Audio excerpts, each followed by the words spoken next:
ওটা কি যেন একটা ভেসে আসছে মনে হচ্ছে। কোথায়? ওই যে আসছে, দেখো। আরে হ্যাঁ, তাই তো, ওটা তো একটা শিশি। কিন্তু কি আছে বলো তো এতে? বাইরে থেকে তো কিছু বোঝা যাচ্ছে না। কৌতূহলের বশে বীর সেই নদীতে ভেসে আসা শিশিটির মুখ খুলে ফেলে এবং সেই শিশি থেকে বেরিয়ে আসে একটি অদ্ভুত মাকড়সা।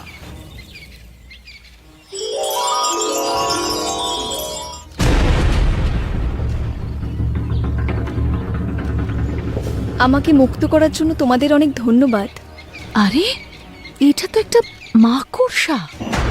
হ্যাঁ গো, আমি আরব দেশ থেকে ভাসতে ভাসতে আসছি। কিন্তু তুমি এই শিশির মধ্যে এলে কিভাবে? আর তোমার পা দুটোই বা ভাঙা কেন?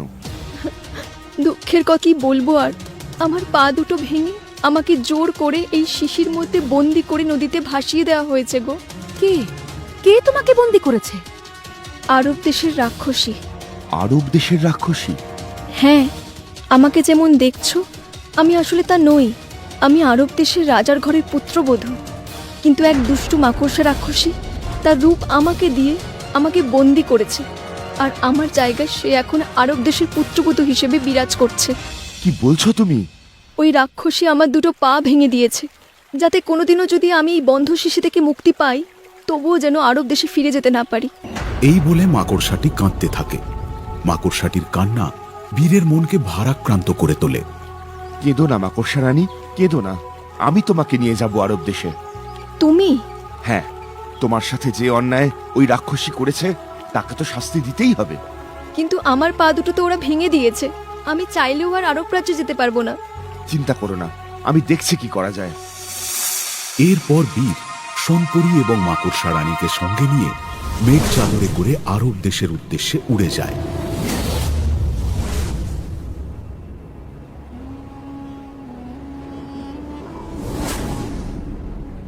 আরব দেশে তো পৌঁছে গেলাম।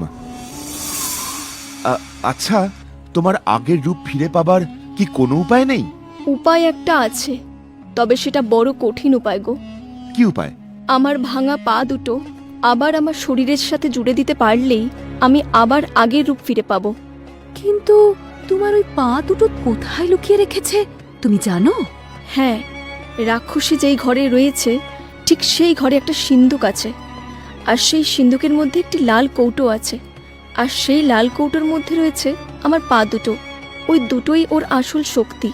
ওই পায়ের জোরেই তো ওই রাক্ষসী হয়ে আমার রূপ ধারণ করে থাকতে পারছে। ঠিক আছে, তবে ওই রাক্ষসীর কবল থেকে তোমার ওই পা দুটো আমি যেভাবেই হোক ছিনিয়ে নিয়ে আসব। এরপর বীর মাকড়সা রানীর সেই দুটো পাকে রাক্ষসীর হাত থেকে উদ্ধার করতে একাই আরব দেশের রাজবাড়িতে চলে যায়।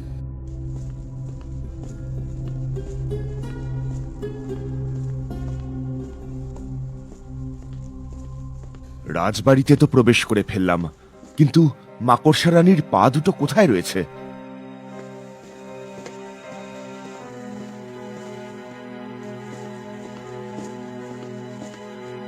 চলুন রানীমা, আপনাকে স্নানাগারে নিয়ে যাই।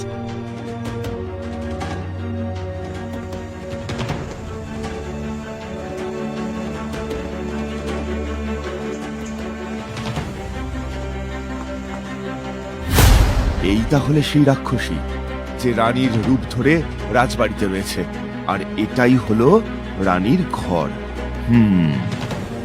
এরপর বীর রানীর সেই কক্ষে প্রবেশ করে এবং মাকড়সা রানীর কথা মতো সেখানে একটি সিন্দুকও দেখতে পায়।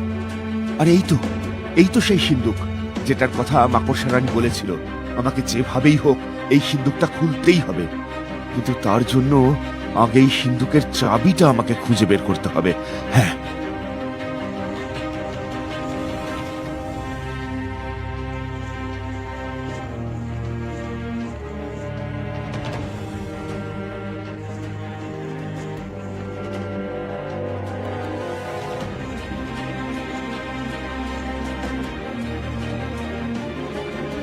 এই তো একটা চাবি। দেখে তো মনে হচ্ছে এটাই সিন্ধুকের চাবি। দেখি তো চেষ্টা করে। বীর সেই চাবিটি দিয়ে সিন্দুকটি খুলে ফেলে এবং সিন্দুকটি খুলতেই দেখে একটি লাল কৌটো। বীর যখন সেই কৌটোটি খুলতে যাবে তখনই রানী সেখানে চলে আসে। কে আপনি? আর আপনি আমার আমার সিন্ধুক খুলছেন কেন? আমি বীর, আমি আমি আপনার এত বড় দুঃসাহস, আপনি রানীর ঘরে চুরি করতে এসেছেন? দাঁড়ান, আমি এক্ষুনি লেঠেল দিয়ে আপনাকে বন্দি করার ব্যবস্থা করছি।